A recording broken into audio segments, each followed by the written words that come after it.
Hey everybody, we're going to get started now, I guess, so if you can grab your seats and settle in here.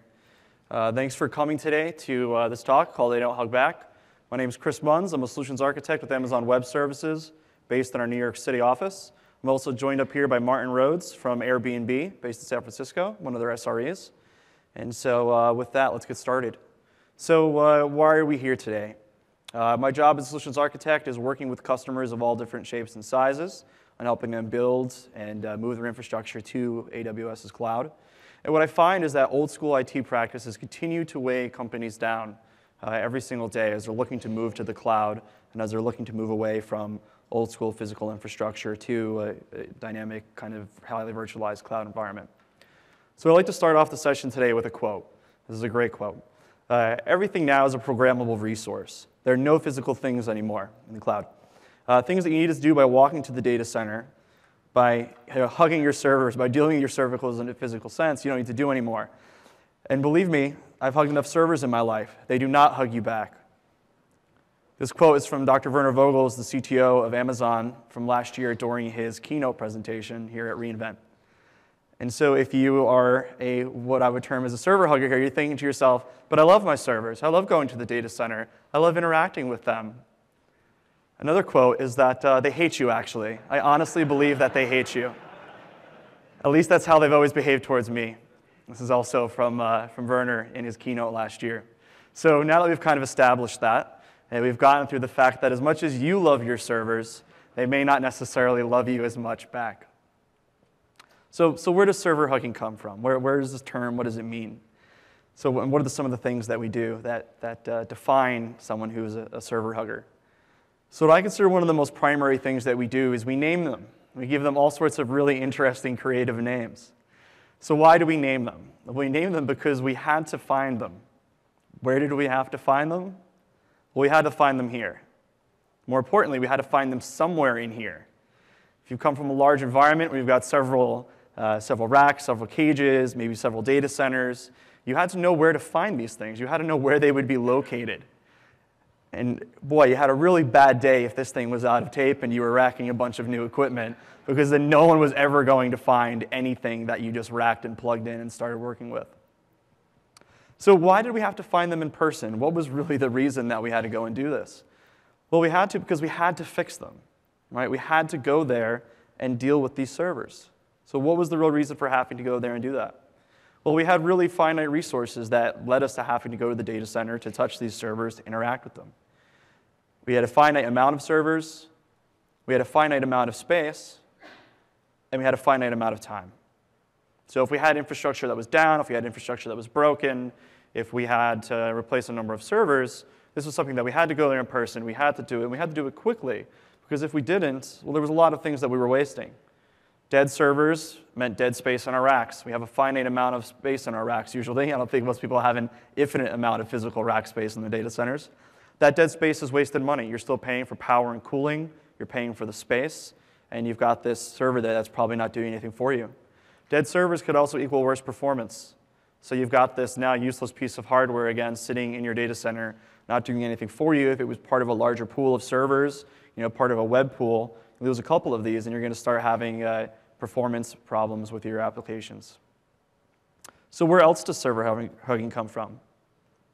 It comes to treating them as our pets. So we think of these things and we care about them, again, because we name them, because we know where they're located, because we know exactly what they do, and because we have to go and physically take care of them. Like coming home at the end of the day and letting your dog go outside, you have to go to the data center and fix a bad hard drive. Very similar thing where we cared so much about the resources and the components inside these servers. Going back to what we name our pets, I've heard so many different creative names over the years. There's the Greek god thing, and I'm sure if I asked for people to raise their hands, they would have definitely across one part in their life run into a Greek god naming scheme. There's elements, another really common one, cities, countries, comic book heroes, all sorts of things that you could think about, musicians, bands. And then you get to the names that are a little bit more useful. Prodweb001, ProdAPI01, DBmaster01, these types of things. And while they give you a little bit of a glimpse into what the purpose is of the server, that's basically all that they do. They rarely tell you where they are. They rarely tell you what the hardware is. They rarely tell you anything further about it. There's also really fun creative names like this one here at the bottom, P1CFW01V03. So a few weeks ago, I put out on Twitter asking all of my friends in the operations world to send me the absolute worst host name they could come up with. And this one won out for me. So when you think about a host name like this, P1CFW01V03, all you can think about it is that it's a unique snowflake. There are many other snowflakes that have other creative, unique names, but this one has one so peculiar and so specific for it that it makes this piece of hardware, this server, so unique. And what happens when it's so unique, when it's so individualized, is that you start to think of it as a baby.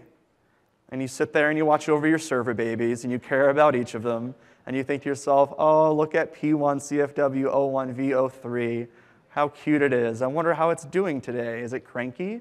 Is it not slept well? And so what happens then is we allow these things to wake us up when they cry. I'm sure many of you have seen an email like this before, and more importantly, a page early on in the morning, sometime around 3 or 4 a.m. when you should be in the middle of your REM sleep, happily dreaming about anything but servers. But here we have a message from an example web server, high CPU load. And we've now let this thing wake us up and disturb our happy rest. And so, that NIOS alert that we saw back there, that alert from that server, what is it really telling us? How useful is that to us? Right? Is the site actually performing worse? Are our customers actually impacted? What is the rest of our server fleet doing? Are any of them impacted? What do I need to do to react to this? Is there anything unique about this host? Going back to the other server P1 before, how do we know what has happened to that host to know about how unique it might potentially be? What are the steps I'm going to need to take to remediate this problem? And why am I remediating this problem again, right? Let's say I had a fleet of 20 web servers. If Web 03 is waking me up, why should I care about that one? So I like to kind of summarize some of the bad practices that I see that I think define server hugging. The first one is the concept around petting, right? That's the idea of giving it a unique name, about caring about its well-being, about letting it wake us up to let us know that there's something wrong with it. It's the concept of snowflakes, one-off servers in a pool that are hand-built potentially, that aren't in any way, shape, or form just completely the same as every other host in our infrastructure. There's something really unique to them. Another one is a process called model teeing, the ability or people taking the time to build a server one-off, building it by hand, installing packages, configuring it. Another practice that people bring from the hardware days where you didn't have automation tools, and you're doing that same type of thing in the cloud. And the last one is names in stone. So this is using a host's DNS name as its key identifier and how you're going to use it going forward. Again, it doesn't tell you a whole lot about the host itself and what it's doing. And when you take these practices and you bring them from old school data center ways and physical infrastructure to AWS and to the cloud, you lose out on a lot of the benefits of the cloud. Things like being able to dynamically scale up or down, self-healing infrastructure, the increased flexibility that you get with the cloud, and be able to make use of automation. So we're here to talk to you about today is a little bit of the light at the end of the tunnel, the things that you can do to get away from server hugging and get used to the ability of just throwing away your infrastructure, not caring how it's doing, and be able to continue to have your applications and your infrastructure live on. And letting go of these old school practices is really what's going to enable you to make best use of AWS, to make use of all the great things you're going to hear about this week or might have heard about already today, some of the cool features that we have and some of the amazing capabilities and what some of our awesome customers are doing. So there's a couple of things that I'm going to talk about specifically today. The first one is using auto-scaling on everything. We'll talk about that in a minute. The next one is ENIs and EIPs. We'll talk about using tags as the new DNS. Talk about using deployment tools and host-based configuration management to help automate the deployment of your infrastructure. And then lastly, we'll talk about service registries. And then at the end of that, I'll hand it off to Martin to talk about a really awesome tool that Airbnb has built, deployed, and open sourced. And the whole idea here is to enable you to have the ability to sleep through infrastructure recovery. Not sleep through infrastructure failure, that's a bad thing. Sleep through infrastructure recovery, that's the idea that we want to have here. A recovery that happens without us having to wake up, without us having to intervene and ever know anything about potentially what's gone wrong. So, and going along with that, there are things that should never wake you up. Right? High utilization of resources on a host. High CPU, high memory, a disk being full, a process not running, failed instances, thread starvation, things like that. These are things that we used to alert on physical resources because we were bound by those physical resources. The pot was only so big. When the water boiled over the top, we had to clean up the mess. In the cloud, you don't have the same problem. So one of the first key ways, going back and just talking a little bit about metrics here. So if we were to think about the kind of metrics that we do care about, the top picture that you see here on this slide is CPU utilization from an EC2 instance. The bottom one is latency off of an ELB, a load balancer.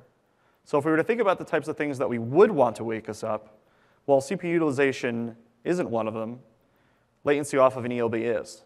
Because it can be much more telling about what is happening in the big picture of our infrastructure and what our customers are actually experiencing.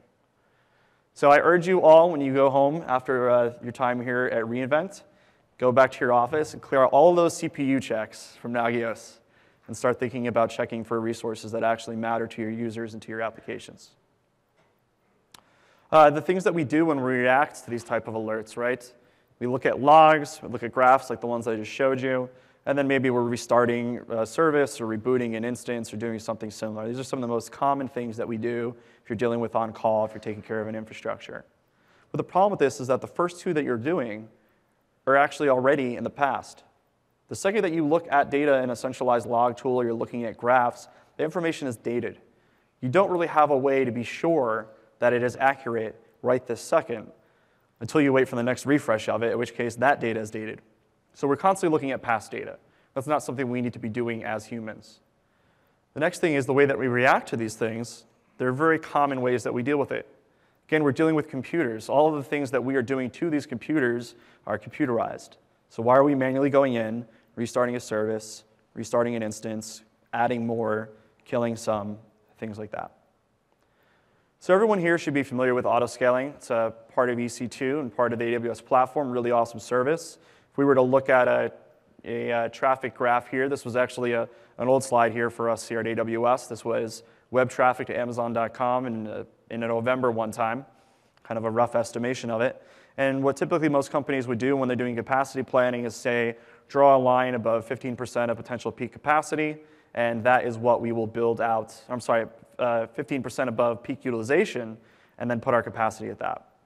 What this results in is a lot of wasted hardware, a lot of wasted resources. We're only really utilizing 24% of our resources if we were to plan this out over a 30-day period. So horribly inefficient, and so essentially autoscaling allows us to map our capacity resources to the utilization that we have at any given point in time. So autoscaling, great service, wonderful for large pools, but not everything that we have in our infrastructure is a large pool. So giving you kind of an example here of this and how it can help you out. There's a term out there, Stoneth. I don't know if you're familiar with it. Shoot the other node in the head. The idea here being that when you have a cluster of instances and something goes wrong with one of them or multiples of them, as long as the pool is large enough, you should feel comfortable to terminate that one instance that's misbehaving and allow the rest of the cluster to live on. What's great about doing this with autoscaling is that if you kill an instance and it brings you down below some threshold that your autoscaling group is set for, maybe the minimum number of instances needed or the desired number that you've set, autoscaling is going to heal that instance for you. So as an example here, we've got an infrastructure, just showing a couple of bits here. We've got a multi-AZ web application. We've got 3 web hosts behind an ELB inside of a VPC. So our traffic goes from our web hosts through our ELB, out through our internet gateway, out to our customers. And all of these instances and the ELBs and all the pieces of our infrastructure are reporting back a lot of information to CloudWatch, our metrics and monitoring service that we have across the platform. So we've got these instances, we've got these ELBs, they're reporting our metrics back up to CloudWatch. At some point, let's say that we have a web instance that starts misbehaving. So something's gone wrong here. Based on how we have CloudWatch configured, we can have an alert created. That alert goes to SNS, Simple Notification Service. We can have that go to SQS, Simple Queue Service. We can have an instance that is polling SQS, and that instance then can act upon those alerts. So in this case, this web instance is clearly doing something wrong. Maybe it's spitting out more errors than other ones. Maybe it's because it's on failed hardware. Maybe something's gotten corrupted with it. Something bad is going on with it. Based off of that, we can have our watcher instance actually tell the EC2 API, kill this instance, shoot it in the head, terminate it, remove it from being in production right now. Clearly there's something going wrong with it, and I'd rather not go and check on it to deal with it as long as I know that the rest of the cluster that I have is good and fine. What will happen is the instance will go away, and then auto-scaling will go and look at the group and look at the pool of resources that are inside of that group and say, if I had a min of 3 here and right now I have 2, I need to heal that. So it'll go back and replace the instance, and traffic will continue to flow through after it's restarted. So just again, kind of an example here of the concept of being able to take a pool of auto-scaling. We're not necessarily scaling up and down, but we've got this minimal amount that we want to always have available for our application. So again, auto-scaling does all of this for you. It's pretty straightforward to set up to do this, where we're not worried about triggering an up or down motion. We're worried about keeping a consistent pool size available for us. But what we can also do with auto-scaling is set a min of 1 and a max of 1 around a single host. Essentially what that will do is give us a singular host that if it ever dies, it'll just simply get recreated. Another great thing about auto-scaling is that you can actually spread it to say that it will utilize multiple availability zones with this min of 1 and max of 1. So if you ever reach a time where you can't launch an instance inside of a certain AZ, auto-scaling will actually attempt to launch it in the other AZ. So this can be really helpful if you do have a singular instance in your infrastructure. You can only have one of them running. It's not something maybe that's poolable, but you need to always have it running. The other great thing about auto-scaling is that it has built-in notifications. So notifications either at instance termination or instance creation, and you can use that same SNS to SQS and then have a worker instance method there for doing out-of-band things with that instance. And also, lastly, auto-scaling is free. So there's no extra charge for auto-scaling, which means that it is a tool that you should be thinking about utilizing because there's absolutely no penalty to using it in terms of cost. Now, the other thing that you can do with auto-scaling is that you could pass in things like metadata and user data to that instance if you are in, again, a pool of 1 here, such that it can act upon that instance. So you can do great things like reattach an EBS volume, maybe restore an EBS snapshot and then attach it, reattaching an ENI, updating a service registry, updating DNS, updating some sort of other reliant applications inside of your infrastructure. So again, with auto-scaling, this concept of auto-healing your infrastructure, not necessarily the scale up and down or technically in and out horizontally, is still very, very powerful. So I want to talk to you about 2 resources that you have also in EC2 that can work really, really well with auto-scaling. So the first one is ENI, Elastic Network Interface. This is basically a resource that you have inside of VPC that allows you to add another interface to your host. These are really great for doing things such as having a service interface or a service IP that your other applications will talk to. So whereas you have the ability for the main interface on a host to be set by DHCP, potentially change inside of a relaunch of that instance or as the DHCP lease might expire, with an ENI you can have a static IP address assigned to the ENI and then assign it to a host. It has its own MAC address, so if you have applications that are tied to a MAC address for some reason, you could have this ENI reattach itself to an instance and have your application continue to work. And you can also assign security groups to your ENIs. You can also assign tags to ENIs, which we'll show how that's really useful here in a minute. And then lastly, these are also free. So you can continue to add ENIs to instances without having to worry about incurring any other charge.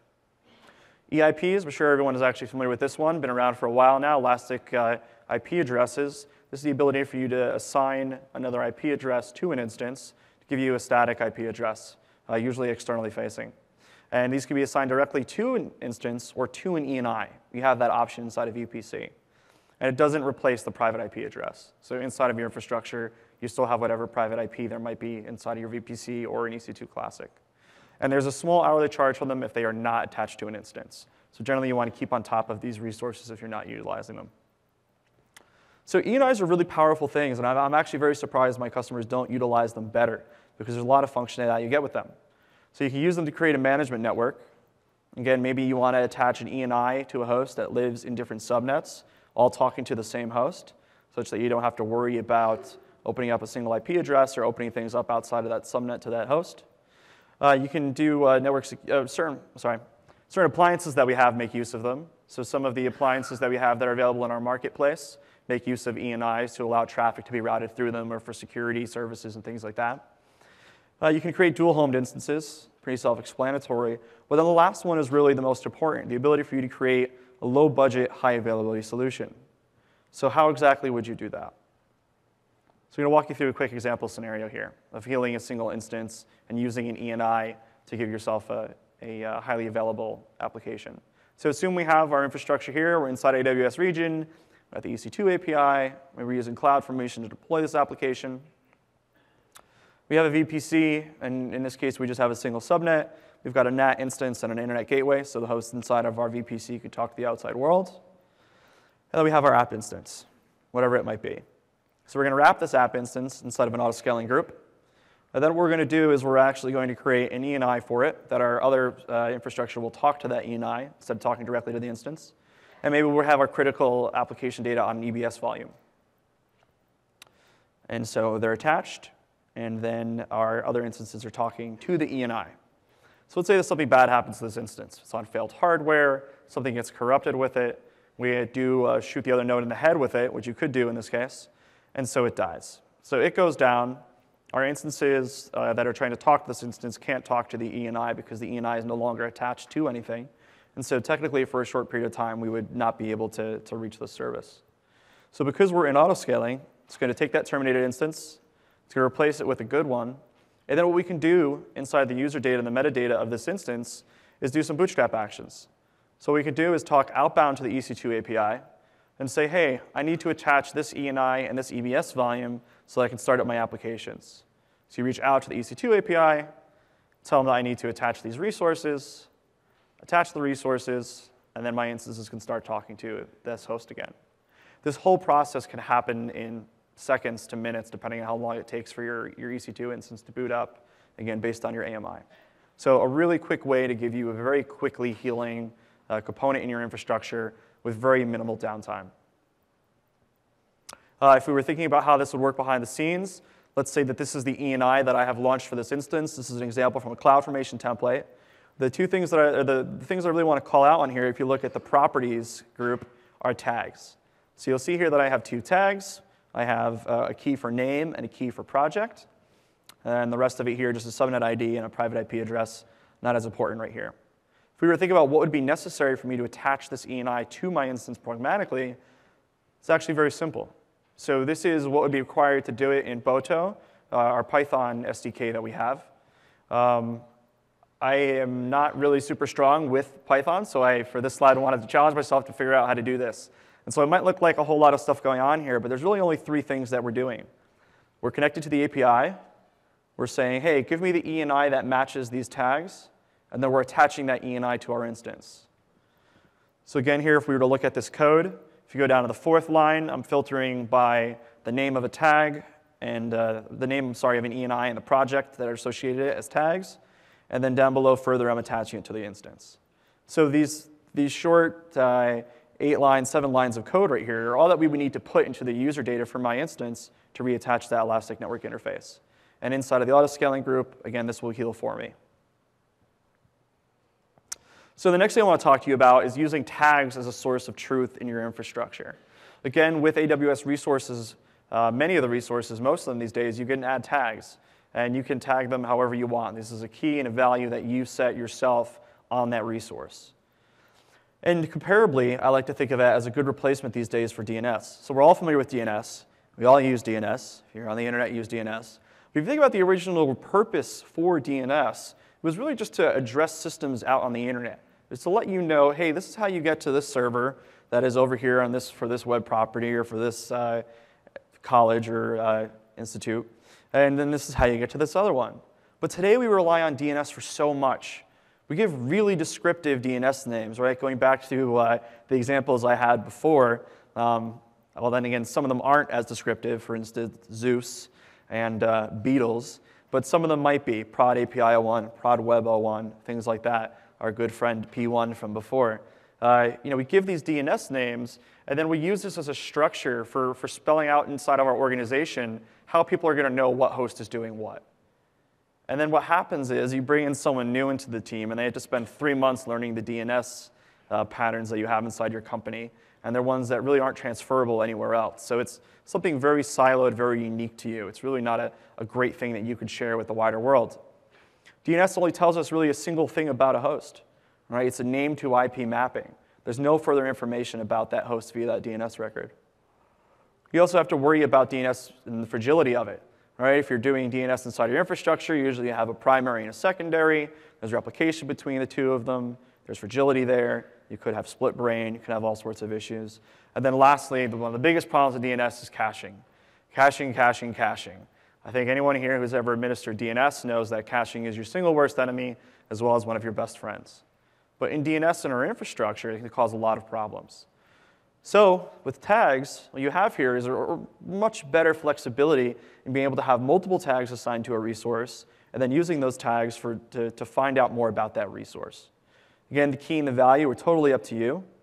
You can have several per resource. Most resources you can have up to 10 tags today. And again, there's no cost for you to implement these or to query these. There's nothing you have to do. There's nothing you have to run. This is all going to be via the APIs for the different services. So some examples here. Again, Web3, we know that it has an IP address. We don't really know much else about it. However, that same tag, based on its image by its instance ID, we could find out perhaps its name, what pool it's part of, what environment it's part of, who deployed it, is it part of an autoscaling group, was it deployed by a CloudFormation template, or any other thing that you might put into the tags that becomes identifiable inside of your infrastructure. And again, this can be useful for the example we just saw where we tagged an ENI and then we pragmatically called it to attach to our server. So think of the different things that you could do by being able to pragmatically query tags and then have your applications react based on that. Lots of different use cases. And so again, you can use these to tie various resources together. Tags also play a big part in billing reports these days. So you can do billing reports that are broken out by tags. So think about how you could do that potentially for internal chargebacks or just knowing how much we're spending on project A versus project B, production versus development, things like that. We also, a few months ago, launched the ability for people to do very fine-grained EC2 resource management via tags, also in RDS and a couple of other services. So what you could do now is you could set an IAM policy that says that members of this group do not have the ability to terminate instances that are tagged with environment production or project A or whatever it might be. And that's all done via tags tied in with IAM. It could also be useful for things like build automation, deployment automation, deploy this app on every host that has a tag, whatever. So you think about tools like Capistrano, which typically you're providing it a list of instances in an auto-scaled environment, in a highly dynamic environment, that could be problematic.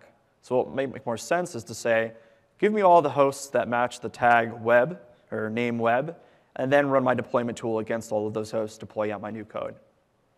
And then lastly, what you can do is things like security resource grouping. So being able to say that all of these resources are part of this single environment, and based on that, I'm not going to allow people to maybe access them or modify them. So one of the other things that we do that go into server hugging is handcrafting our servers. And there's that bit of pride after you have booted a server from an ISO CD or PXE booted it and logged into it and then installed some software and configured some files and done some other things. And maybe you did something differently this time than last time. And oh, how did Tommy set up this one compared to how Bob set up that one and so forth. And so we do these things still. These are things that we did a lot in physical data centers because we didn't have good tools for doing them previously. But nowadays we have a lot of automation that we can use for deploying our resources. So instead of hand building them, there are all these great tools that we have available to us. So first off, there are a number of tools that we have here at AWS. Elastic Beanstalk, OpsWorks, CloudFormation, slightly different purposes, slightly different capabilities between them. But if you are not using one of these tools today in your infrastructure, I find that you are most likely not doing things as optimized as you could be, especially when it comes down to CloudFormation, which is incredibly flexible and incredibly useful inside of your infrastructure, regardless of what it is that you're deploying or doing. Elastic Beanstalk and OpsWorks can help you doing more application deployment, application monitoring. They do some metrics collection.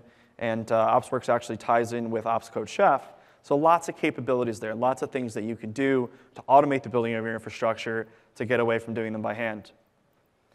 Beyond just the AWS tools that we have, there are a number of third-party tools that are available that do host-based configuration management for you.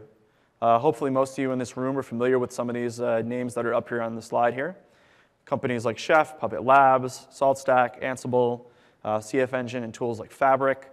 A number of these companies are actually just downstairs at the exhibit hall. I definitely urge you to go and visit them if you're not familiar and you want to learn more about them.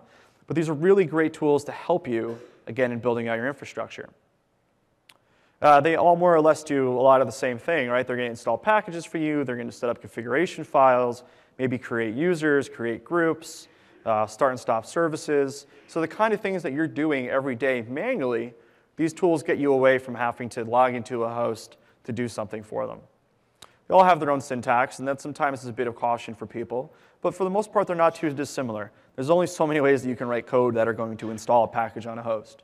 So it definitely makes sense to not worry about which one you're picking here, but pick one, spend the time required to learn it, and start working along and start building this into your infrastructure. Some of them are agent-based, some of them are agentless. There's different ways you can contrast them and compare them, and it's definitely something you should spend the time looking to do. You really can't easily scale a large infrastructure today without one of these tools, or if you do, you're spending a lot of time doing things that you shouldn't do. So another thing, and a bit of advice that I get when I work with my customers, is I hear things like, I don't have the time to learn something like Chef. We're too busy. I don't have time to do that. And I say, well, what did you do to handle setting up all these instances, installing all this software, updating these configuration files? Well, I wrote some shell scripts, and that took care of it, and everything was fine. I say, so you took the time to write shell scripts to do things like package management and configuration management and start and stop services, and then you tested them, and then you went through them and sanded down the rough edges and taught someone else in your group how they worked, and did all of these things when you really should have just started spending the time to learn one of these tools. So again, I really urge you to go downstairs later on sometime this week and talk to some of these companies that are here. I know for a fact that OpsCode and Puppet are here, and I believe some of the others are also. So the last thing I'm going to talk a bit about here today is making use of service registries. So we're all familiar with registries, and no, not this kind of registry. Service registries are a little bit of a different thing here. So a service registry is a key component of a service-oriented architecture. It's something that is kind of fundamental to having a large service-oriented architecture, being able to scale it well, handle dynamicness, and continue to grow out your infrastructure and the resources that you might have. So what is kind of the workflow that typically you would see? Well, a new instance would start up. It would register itself with the service registry. Changes to that registry might kick off pushes, or you might have other instances that are pulling that service registry to see what those changes are. The other instances now know about our new instance, so the rest of our infrastructure says, hey, there's this new application server here. I know that it hosts XYZ application, so I know I can talk to that host for that application. And then lastly, if there was any sort of that instance going away, it being shut down, it being terminated for some reason, an update to the registry should hopefully update those other instances of that service going away. So what this allows you to do is build a very dynamic, also self-healing infrastructure, making use of a service like this. So some examples of this, there's open source solutions like Zookeeper. Then there's also some paid-for services, things like MuleSoft's Anypoint Service Registry, IBM's WebSphere Service Registry. There are tools from companies like Netflix and Airbnb, the Airbnb one, which we'll hear about in a little bit here. So there's lots of really awesome examples out there, lots of code that you can dive into, or if you're looking for something a little bit more supported and paid for, you can find that too. So talking a little bit about Zookeeper, one of the most popular open source solutions that I see people using as far as the service registry goes. Zookeeper is a centralized service for maintaining configuration information, naming, providing distributed synchronization, group services, and so forth. You can do things like leader election, group membership, configuration maintenance, stuff like that. It's a really awesome service. Zookeeper underpins things like HBase. It can be used with Solr for doing search, and a number of different options. And there are a lot of companies that have built Zookeeper into their infrastructure. Essentially how it works is that you have a cluster of Zookeeper nodes. A minimum of 3 is recommended. Those Zookeeper nodes would do an election process to figure out who the master is inside of their cluster. And then you would have your applications and your instances talk to this cluster to maybe find out, okay, what is the primary database in this cluster right now? What is the lead worker node for this cluster right now? And so essentially that's something that Zookeeper can help you out with. So with that, enough from me here. I think I've kind of gone over a number of different things that you can do. Hopefully you can start thinking about implementing some of these solutions and pulling your arms away from the server slowly and getting used to infrastructure that can be tossed away and self-healing and self-scaling. So a few weeks ago, before I hand it over here to Martin, Airbnb released something called SmartStack. And as soon as I saw the blog post for it, I was just blown away.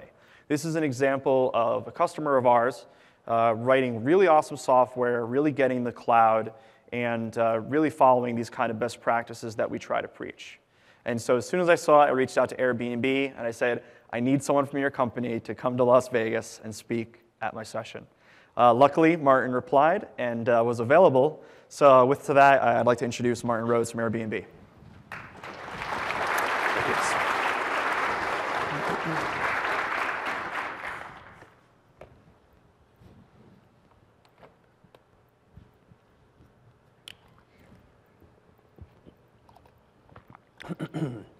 So thank you, Chris.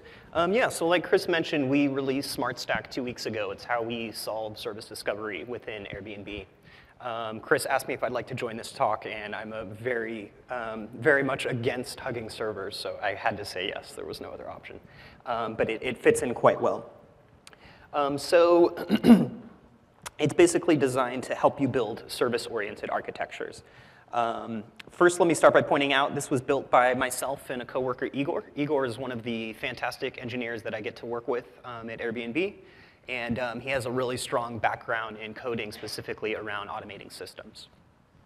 Myself, I've been using AWS since it was released, deploying scalable applications for a good long time now. My specific interest is in automation, making things easier to use and reducing the barriers that it takes to launch and scale complex applications on top of EC2. Right, so about somewhere December of last year, we were faced with a problem of service discovery. Like how do servers find each other? How do you know what servers are down, what servers are up, where you should send traffic to? These kinds of basic problems that once you hit a certain scale, become very big problems, and you need solutions for. There's nothing that we deemed off the shelf that was really going to work for our use case. So we decided to take a new approach, and we came up with SmartStack. So, so I just wanted to go through a little background about why you'd actually want to do an SOA. So it provides you a way to allow multiple developers to split your code bases apart, allow multiple teams to work on different parts of the code. Also, you can maintain your server separately. For example, you might have a crucial component of your infrastructure that you want heavy, rigorous testing cycle before you deploy it. There might be another component of your infrastructure that doesn't really matter. You want to move really fast, or you're experimenting with it. You want to do continuous deployment and deploy to it multiple times a day. We wanted a solution that would work for both. Also, graceful degradation. So if you have a system that's not crucial to your infrastructure and it goes down, if the whole service goes down, you don't want it to bring down the rest of your infrastructure. So I'm going to go through a little view that's actually fairly accurate from our perspective as far as what happened to us specifically. So, just like any startup, you probably start with one Ruby on Rails website running on top of EC2. You've probably heard that kind of story before. So before you know it, Rails loves its CPUs, so you max out this server after it becomes popular. So you throw it behind an ELB, and you have a pool of these servers. And everything works well for a while. Until you want to split out your first service. What you do, at that point, what we did is we just ran a second ELB instance with a second pool of servers. And instances would go through the ELB to talk to each other. After a while, we want to add more functionality. We need custom metrics. We want to be able to do A/B testing. We need to get data on how people are using our site and how we can improve it. So we're a very data-driven company. So we need a custom monitoring solution, or logging solution, rather, where we can aggregate these metrics and then run analytics on them through our ETL pipeline. Also, another key thing that we do is take a component that is either a little bit complex or really needs to be performant. In this slide, the pricing service. So what started is code in the front end. How many of you, by the way, have booked a place on Airbnb, just so I can get a sense of who's used the site? So when you look at places, you want to know how much they cost, obviously. That needs to be quick because it's in the response cycle. So when users are requesting this information, they need to see it really fast. So pieces of code that either, one, need to be very performant, or two, are very complex, we can split out into different backend services. So in the case of our pricing service, we took code out of our monorail code base, wrote it in Java, threw it in a backend, and now it's made as web requests. And so on and so forth. The same with calendars. This slide as well shows the mobile website. So as you can see from this picture really quick with 10 to 15 servers, it's already starting to get a little bit complex. This next slide is a subset of our production traffic, and you can see how many nodes there are, what they're talking to. You can see at the bottom left is a monitoring node. At the bottom right is an aggregation node that aggregates metrics for us. And at this scale, you obviously do not want to manage this by hand. You also probably don't care if a couple of these servers go down. Like, it's not going to affect your service. You just kill them, move on. So basically, this is like the end state that we get to. So just to recap real quick, services help you scale. An SOA architecture helps you do that. And SmartStack is designed to make this problem easier. So enough about the what. Let's talk about the why. Let's talk about the what. So there's kind of 4 parts that we're talking about here. One is the service that you want to publish, potentially also subscribe to other services with that. 2 is Zookeeper. We need a data store to hold information about whether instances are alive or not. Zookeeper worked very well for our needs. And then there's 2 custom daemons, one called Nerve, which runs on the client boxes, doing health checks locally, and coordinates with Zookeeper when services go up and down. And another component called Synapse, which reads from Zookeeper. It gets push-based notifications from Zookeeper and reconfigures HA proxy on the client machines. We run HA proxy on all of our client machines for this, which is a different pattern than most people would do. So HA proxy is another piece of software that we use as well. I'll talk a little bit more about that later. So to go through an example, for, in this case, the mobile website, trying to talk to the main monorail website. First, Nerve is running as a client, on the client is a daemon, sitting there doing health checks. So if the config says it's supposed to listen on port 80 and respond to /health, there's just a daemon sitting there repeating this operation over and over and over. Once it gets a notification that the service is up, it writes into Zookeeper, and it maintains what's known as a ephemeral node in Zookeeper. For those of you who aren't familiar with Zookeeper, it exposes you a file system, basically, or what looks like a file system. So we just write a couple JSON blobs in there. We tag it with the instance ID. We don't actually care what the name is, so we don't name our service at all. We use the EC2 instance ID because it's mutually exclusive, no other reason. And then in there is a little JSON blob with a host and a port, which allows the service to be found. So when MoWeb wants to talk once a new node comes up or goes down, that information is immediately communicated to Synapse, and HA proxy on the client boxes are reconfigured to either talk to the new machine or to stop talking to an older machine. So for mobile web's standpoint, it just talks to localhost to port, in this case, 5678, and traffic transparently gets routed, reverse proxied, back to an available server that can handle this request. In this example, there's only 2 servers, but you could imagine each of these being a pool, and it would make a little bit more sense. So like I said, we use HA proxy. So this is a screenshot from the stats page that they have. You can see 4 different services in a pool that are in each service. So when you hit HA proxy on whatever port you defined it on, it will fan out those requests. And there's several algorithms you can use. Round robin or least connections are probably the most popular. But there's several others as well. And it's highly configurable. HA proxy is a very solid piece of software that's been around for a long time. Most people ran this before ELB existed as a reverse proxy on EC2. So just to go over that one more time, you can see, starting with Nerve, Nerve will sit there, do health checks on your application on, let's say, port 80. Once it's up, it'll write to Zookeeper with the host, the IP and the port, and then that immediately gets sent to Synapse, which reconfigures HA proxy. In this case, mobile web wants to talk to Monorail. It knows it's just hard-coded to talk to localhost port 5678. It just shoots traffic there, and it just gets fanned out to whatever available server can handle the request. So, okay, so let's talk a little bit about why this is a good thing, or why it works for us, what it gives us. So first of all, code abstraction. You can implement this yourself in your application, but then you're kind of limited to just using the same code base or re-implementing it for every language you want to support. In our infrastructure, we run Java, we run Rails, we run Node.js, and we don't want to limit our developers into what they can do. We want to give people full ability to run whatever stack they want. So we didn't want to have to re-implement this in all these different languages. So this solution is completely transparent. It just works over like layer 3. So applications don't even know that it exists. The application doesn't have any knowledge that it's publishing itself to the world. It also doesn't have any knowledge of like what servers are up and it can consume. That's set in the configs, but not in the application. The other one is automatic failure handling, which is obviously awesome. You do not want to wake up at night. There's 2 levels of this happening. One is the Nerve agent itself. So if you stop a service, Nerve will immediately recognize that it's down, remove it from Zookeeper.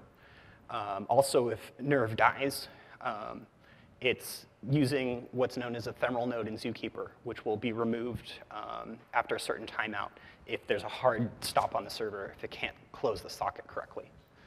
The other level of health checks comes from HA proxy. So the actual clients themselves are checking in with the list of servers to make sure they're up available. So even if Nerve breaks, HA proxy will take bad servers out of the pool on its own. And another big piece here, I should have pointed it out in this slide, is there's no DNS. In my opinion, DNS is for people. It's not for servers, right? It's taking a name and converting it to an IP. Like, I don't need my servers to even know what a name is. Like, just give it the IP and be done with it. Also, it'll work around network partitions, or at least the HA proxy health checks, to be clear, will work around network partitions, because each client is individually checking to see if it can connect to the host. And this is all done through HA proxy, like on the back end, completely transparent. Since all the traffic is going through HA proxy, we can get a ton of information about our system and how things are functioning. We can get how much traffic is going in between each host. So if you had a network graph, we know like the exact edge weights basically on every node that we have bidirectional. We know sessions, we know whether servers are up and down. I took this screenshot off production, so everything was running. But if any of these servers were down, you would see a yellow or red line. I should have made a better slide that showed something failing, but sorry, it works well. Also, it's distributed by design. Like I said, we're running HA proxy on the client boxes, which is like kind of weird. That's kind of a different way to think about the problem. Typically, what people would have done is put a tier in the middle. So your box talks to another box that knows how to talk to the next box. That's like typically how people would implement a reverse proxy solution like this. But in this case, there is no central load balancer box. Like there's no extra tier. As well, we chose Zookeeper because it is able to run with, as long as it has a quorum, it can still make decisions and move forward. So we run 5 nodes in production. If you take 2 of those nodes out, everything still continues working perfectly. This system is also designed to work correctly if Zookeeper just straight goes out. So even if you killed Zookeeper hard, everything should just stay perfectly running. We don't take any extra configuration if we can't talk to Zookeeper. So as far as what it's done for us, we've, over the course of the last year, converted everything that we're running, ported everything over to running on SmartStack. It was very, very easy to port, actually. And now we have over 100 services currently on this system. All of our production traffic is pushed through it. We ended up being able to delete about 3,000 lines of code in Java and in Ruby, and we were starting to implement the same solution for Node.js. So we just got to like nuke all that code and made all of our applications much, much more simple. And it's like easy enough for all of our web application developers to use it. And they're able to implement it on their own. They don't need to get help from SRE or from any other team to run it. They're just able to use it on their own and consume it. So we've gotten very good feedback. You can see what some people have said about it. It's been very well received.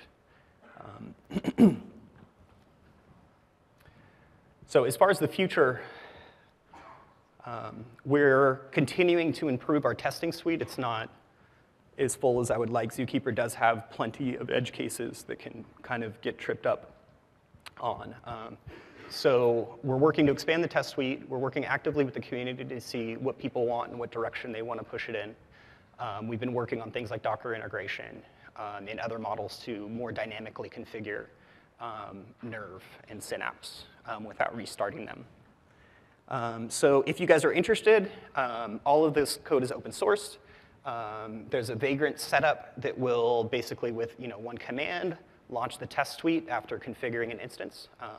So if you download the code, install Vagrant, install VirtualBox. If you don't have those already, you can get those for free. Just check out the code and run Vagrant up, and it'll fully install everything and run the test suite, which is a very nice functionality. It's on GitHub/Airbnb, no big surprise. So, so I would encourage you guys to check it out if you think this is a useful tool for you guys. We think it's general enough to where it is useful for lots of people, not just us. So we're already working with several companies that are integrating and deploying this system right now. So great. Well, thank you guys very much. That's it for me.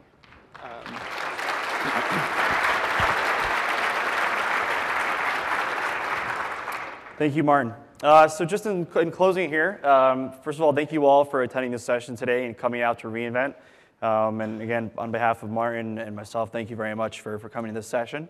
We invite you guys to join us. We're both going to be at the pub crawl later on today. Hopefully you guys know about where that is. It starts at Canaletto here on the second floor. There's going to be a lot of startup folks there, a lot of the AWS startup team people. There's also going to be companies that are launching this week at reInvent, so you can come and meet with them and talk with them further. Also, tomorrow, there are a number of really great sessions with Werner. From the quotes earlier that you saw in my presentation, there's a fireside chat tomorrow at 1:30 with a number of different senior executives from different technology companies. And then at 3 o'clock, there are startup influencers, talks with people from the VC and the investing world. And then lastly, at 4:15, that's when those 5 companies are going to start actually do their actual launch here at reInvent. So again, thank you all for coming. Enjoy the rest of your week here in Vegas and your time at reInvent. We'll be over to the side here to ask questions in a minute or two. But thank you, and have a great day.